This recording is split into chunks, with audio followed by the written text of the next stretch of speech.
Right. Let's talk about something that is very, very important. Something that comes to our mind when we are talking about the uh, the universe.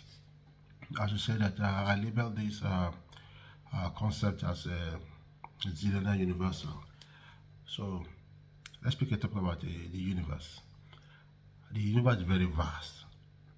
In fact, according to what the scientists are saying, it is very, very un, unimaginable what it contains.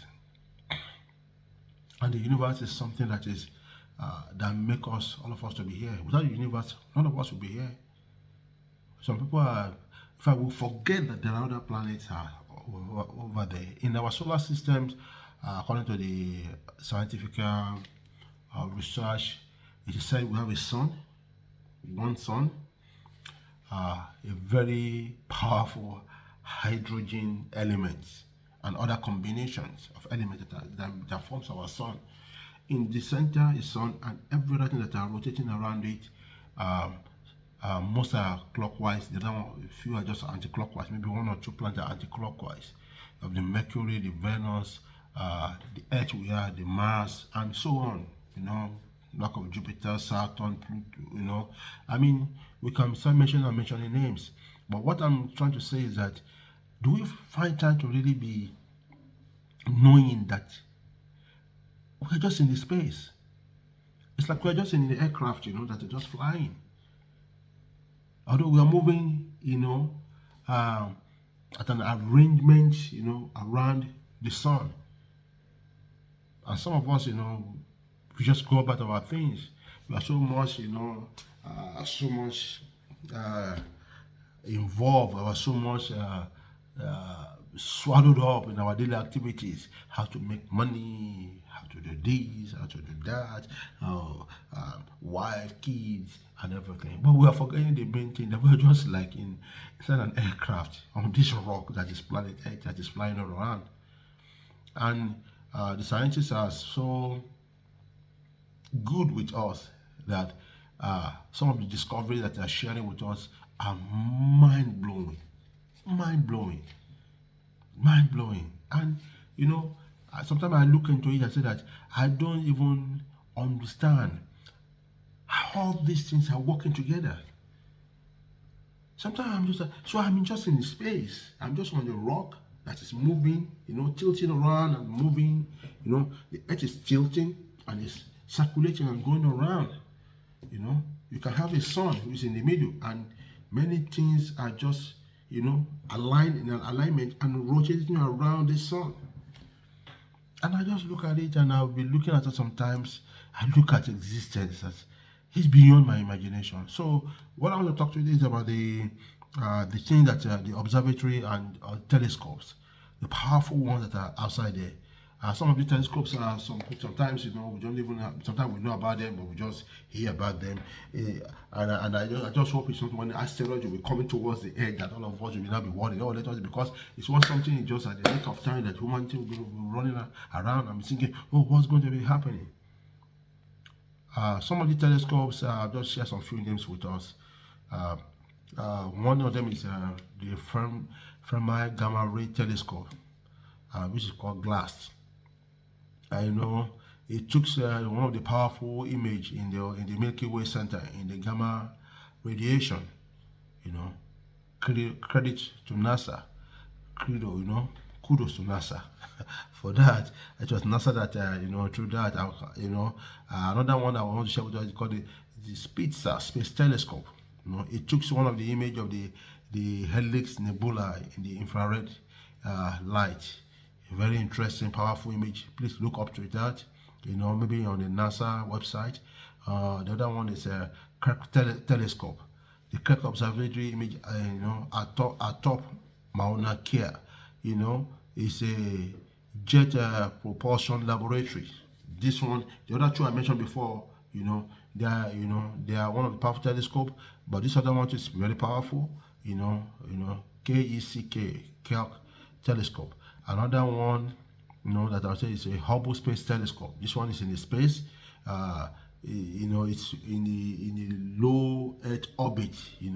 It's doing a lot of fantastic jobs, taking a lot of image, all around the Earth, outside the Earth, very powerful, but on a low orbit around the Earth.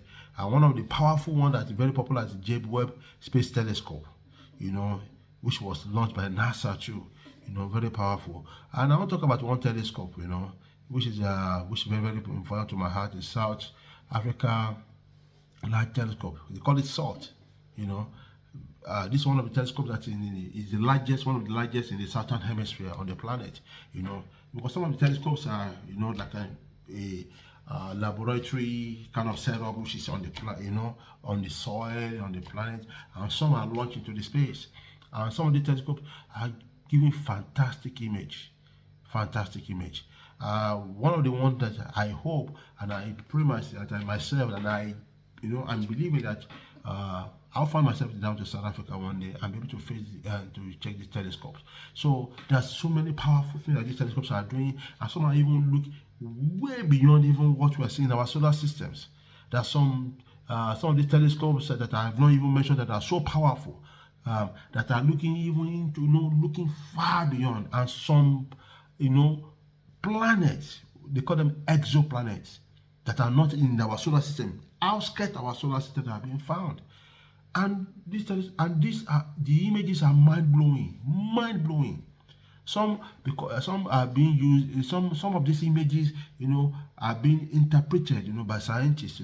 Please check every other space setup or space body systems. I don't know the name they call them. NASA is one of the most popular one within America. I don't know. There are one for most of the content in Europe. Europe has its own. You understand? I think Africa has its own, and I believe other areas like the Oceania, the Asia, they have their own. Please go into this and just begin to learn what is around you. There are so many things that are circulating all around. You understand? There are so elements. What about the asteroids? The asteroids, some of the asteroids are so deadly that and some of them you calculate that at this asteroid will zoom past, very close to Earth orbit. Some of them have been mentioned in diameter, some of them are mentioned in their weight. Some of these rocky things they call asteroids, they're just rocks, that are flying around the space. You understand? Some of them are very rich, and compose a lot of rich. In fact, one of the asteroids is worth trillions of valued money, on the planet Earth. So I don't want to mention any particular money. You understand? Value that. If that asteroid can be mined, trust me, all the depth of this planet Earth will wiped off. All the depth, all the things we're fighting for, it will wipe, because it's very rich in natural resources, like gold, solid natural resources. I'm talking about, like gold. So please, I'm going to allow us to leave some comments. Whatever you find or whatever write it down in the comments. Explain. Check your. Explain some of the ideas with us. Share it. And that's why I say that this journey is going to be a very bumpy ride and very interesting journey. So this is one of the first things that I'm just sharing with us, that let's check out what is around us in this our planet. We can't be discussing only about each other, this and that, and we're going around as if nothing. A lot of things are happening all around us. A lot of happening all around. And either we like it or not, the element of nature, the element of the universe is what we are all enjoying. And those elements, we need to find out what it is. So as we are going on around on our day-to-day activities, let us find a time, to check on some of these planets. I've shared some of these telescopes with us. Some are in space, some are still in the orbit of the lower orbit of the space, or in any part of the orbit of the space. Some are here on the ground, they stand like a laboratory. So like one in SALT, the one that I talked to you about, SALT in South Africa, let's just check it out. If you are Africans, we can pay South Africa a visit and check about this telescope. Very, very important. Very, very important. And there's nothing wrong in that. This Southern African Large Telescope, we call it SALT, the short name, is located in Sutherland Karoo in Hoogland local municipality, Namakwa district municipality, Northern Cape, Republic of South Africa. Peace out.